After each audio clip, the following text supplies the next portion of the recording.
First of all thank you very much for having me here. मैं बहुत बीमार था आज, लेकिन इन्हें इतने प्यार से बुलाया यहाँ पे तो मैं रोक नहीं पाया खुद को, मुझे आना पड़ा। My name is Owais Yaqub and I'm the first professional MMA fighter from Kashmir. And soon इंशाल्लाह आप मुझे देखेंगे UFC में, पहला इंडियन फाइटर होगा जो चैम्पियन बनेगा इंशाल्लाह। मैंने जब मार्शल आर्ट स्टार्ट किया था तो मुझे नहीं पता था कि मैं इतना कुछ कर सकता था। मतलब यकीन था, मुझे फेथ था, लेकिन यहाँ पे कोई उतना ज़्यादा एक्सपोजर नहीं था, उतना ज़्यादा कोई यहाँ पे जानने वाला नहीं था MMA का। तो मैंने बस यकीन से, एक फेथ से मैंने स्टार्ट किया। लेकिन आप सबको पता है कि जब अगर खाली हमारे पास फेथ है और साथ साथ में एक्शन नहीं है तो फेथ जो है वो यूज़लेस होता है, उसका कोई काम नहीं होता है। तो हमेशा जब भी हम कोई चीज़ स्टार्ट करते हैं तो हम फेथ के साथ साथ एक्शन करना बहुत ज़्यादा ज़रूरी है। तो मैंने स्टार्ट किया मार्शल आर्ट्स और मैं डिफरेंट मार्शल आर्ट्स में गया था। स्पोर्ट्स जो है कराटे, ताइक्वांडो, थांग ता, जो यहाँ की इंडिया की अपनी ट्रेडिशनल मार्शल आर्ट्स भी है, लाइक थांग ता जो मणिपुर का है, और बहुत सारे स्पोर्ट्स में गया।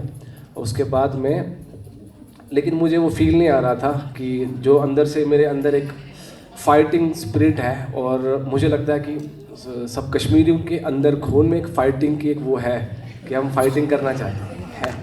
तो मुझे लगा कि मतलब वो फील नहीं आ रहा है मुझे अंदर से। तो फिर मैंने कहा कि मतलब मुझे कुछ अलग करना चाहिए। फिर बहुत सारे नेशनल्स मैंने खेले, लेकिन मुझे फिर भी फील नहीं हो रहा था कि मैं कुछ कर रहा हूँ।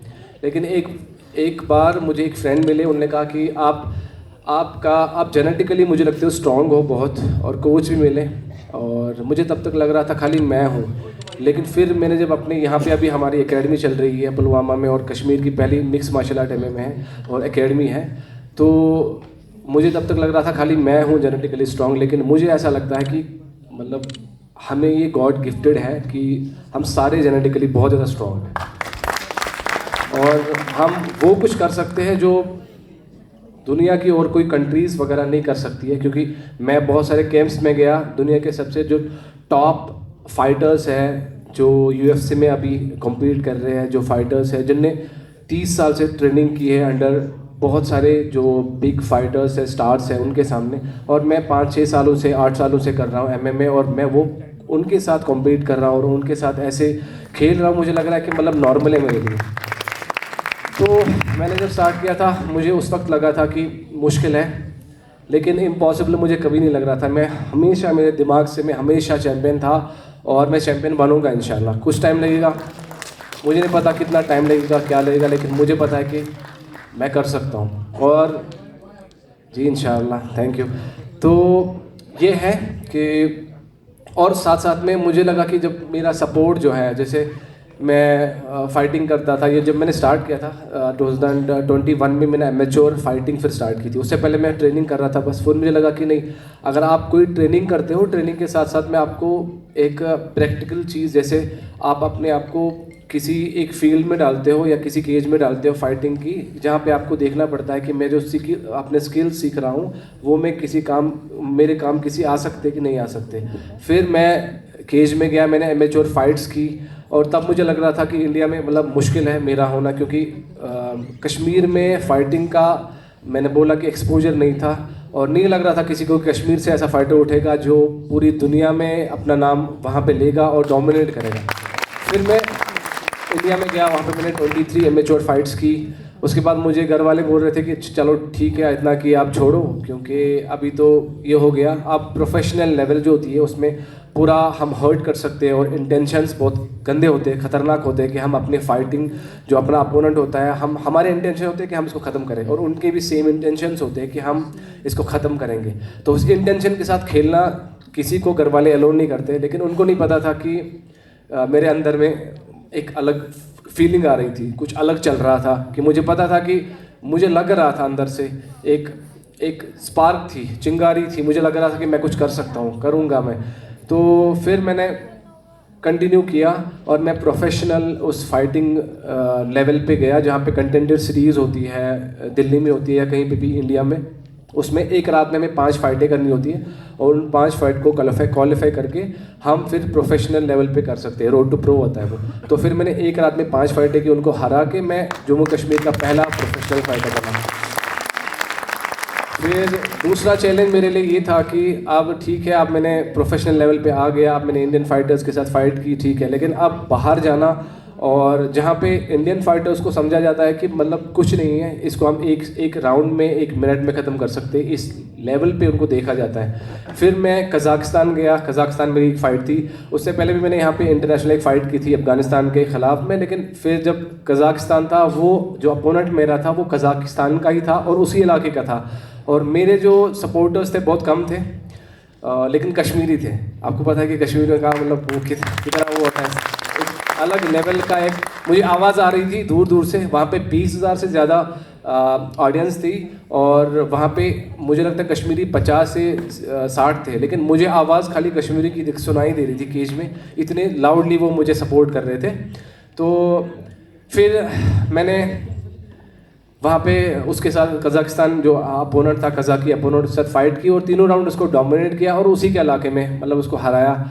और फिर मेरे घर वालों को और एक मुझमें कुछ चीज़ नज़र आई कि नहीं ये कर रहा है कुछ, मतलब क्योंकि जो अपने घर वाले हैं उनको लगता है कि शायद ये मतलब ये नहीं कर सकता, ये शरीफ है, ठीक है, फाइटिंग नहीं कर सकता बाकी चीज़ें, तो लेकिन बाकी क्योंकि मेरे जो घर की मतलब डेली लाइफ है वो कुछ अलग है और मेरा उठना बैठना अलग लोगों के साथ हो, लाइक मुफ्ती साहब के साथ, स्कॉलर्स के साथ, ठीक है, अननोन बंदों के साथ जिनको फाइटिंग के बारे में कुछ ज़्यादा पता नहीं है और चीज़ें इन चीज़ों के बारे में कुछ नहीं पता। लेकिन फिर जब उन्होंने देखा कि इसका अलग रूप भी है कुछ, जब ये केज में होता है तो अलग रूप में आता है, तो फिर घर वाले भी मुझे बहुत सपोर्ट करने लगे। और मेरे घर वाले कभी मेरी फ़ाइट नहीं देखते, बस वो फाइट जीतने के बाद ही फ़ाइट देखते मेरी। तो फिर उसके बाद में एक और चैलेंज था मेरी ज़िंदगी में, क्योंकि यहाँ पे सबको बोला जाता है कि चाइना के मार्शल आर्ट्स और चाइनीज़ मार्शल आर्ट्स, हमने बचपन से मूवीज़ देखी है, बाकी चीज़ें देखी है, उसमें बताया जाता है कि चाइना के मार्शल आर्टिस्ट इतने ख़तरनाक, वो ये चीज़। फिर मुझे फिर से ब्रेव की तरफ से, जो एक ग्लोबल ऑर्गेनाइजेशन है, उनकी तरफ से एक अपॉर्चुनिटी मिली कि आप यहाँ पे चाइना में फ़ाइट कर सकते हो। तो मुझे लगा कि ये मौका है मुझे प्रूव करने का कि हाँ हम कर सकते हैं, और मेरा दिमाग पहले ही बोल रहा था कि मैं उसको ख़त्म कर सकता हूँ। लेकिन जब मैं वहाँ पे गया, मैंने वेट कट, हमारा वेट कट होता है पहले, वेट कट में हम 7 दिन के लिए पूरा अपना काप बंद करते हैं, अपना वाटर कट करते हैं कुछ दिनों के लिए, बाकी चीज़ें बहुत लंबा प्रोसेस होता है और उसमें हम मेंटली बहुत डाउन हो जाते हैं कि मतलब एनर्जी नहीं है। और उन दिनों 7 दिनों हम अपने दिमाग के साथ खेल रहे होते हैं, जंग कर रहे होते हैं, फाइट कर रहे होते हैं, like fight before the fight. तो मैं प्रिपेयर कर रहा था अंदर से, दिमाग से, कि मैं उसको मैं विजुअलाइजेशन कर रहा था कि मैं उसको पहले राउंड में फिनिश करूंगा, मैं ऐसे करूंगा, ऐसे करूंगा, ऐसे करूंगा। जैसे मैंने विजुअलाइज किया था कि मैं ऐसे फिनिश करूंगा, जब मैं केज में गया और पहले राउंड में मैंने इसको फिनिश किया, वैसे ही जैसे मेरे दिमाग में सोचा।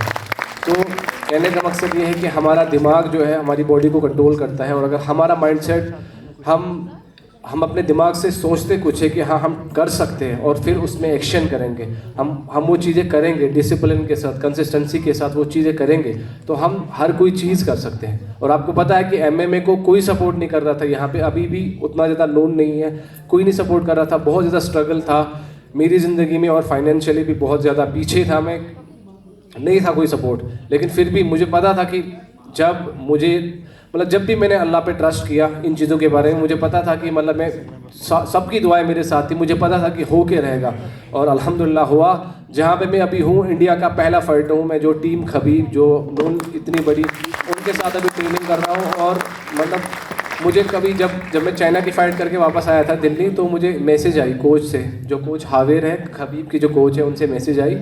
मैं देख रहा हूँ 1-2 मिनट की, मुझे सच में मैसेज आई है। फिर उनने मैसेज में कहा कि खबीब आपको यहाँ पे ढूंढ रहा है कि आपको यहाँ पे होना है, लेकिन वो कह रहा है कि आपको दिल्ली से घर नहीं जाना, आपको दिल्ली से यहाँ से ही आना है। लेकिन मुझे घर वालों की भी याद आ रही थी, मैंने सोचा कि अभी फाइट करके आया हूँ, थोड़ा सा सेलिब्रेट करूँगा, लेकिन उन्होंने कहा सेलिब्रेट नहीं करना है, अभी फोकस करो, डिस्ट्रैक्शन से दूर रहो। यहाँ पे और एक चीज़ है कि आपको जब आप अपनी मंजिल चुनते हो तो आपको बहुत सारे डिस्ट्रैक्शंस आते हैं, बहुत ज़्यादा, चाहे वो कुछ भी हो। जैसे आपकी स्लीप डिसऑर्डर, आप सोते अच्छे से नहीं हो, ठीक है, आप डिस्ट्रैक्ट हो जाते हो गलत चीज़ों की तरफ। तो उन डिस्ट्रैक्शन से अगर आप दूर हो के आप फोकस्ड रहोगे, मुझे लगता है कि कोई नहीं रोक सकता। और मतलब पूरा दिमाग लगा दो, पूरा वो एनर्जी लगा दो उन चीज़ों में और आप 100% कर सकते हो। तो फिर मैं जब वहाँ पे गया, मैंने कहा कि मैंने उनको कहा कि वीज़ा को बोल रहे कि 2-3 दिन लगेंगे अभी, तो मैं तब तक घर से होके आता हूँ। उन्होंने कहा कि नहीं, हम आपको 1 दिन में वीज़ा दिला दे, आप यहीं से आ जाओ, हम नहीं चाहते कि आप घर जाओ। तो मैंने उनको बहाना करके थोड़ा, क्योंकि मुझे घर वालों की याद आई, मैंने थोड़ा बहाना करके मैं घर गया, क्योंकि मतलब मेरे लिए फैमिली भी बहुत ज़्यादा इंपॉर्टेंट है। तो फिर मैं वहाँ पे गया और मैंने वीज़ा के लिए अप्लाई किया, 1-2 दिन फैमिली के साथ वो टाइम स्पेंड किया, फिर मैं वहाँ से वापस गया।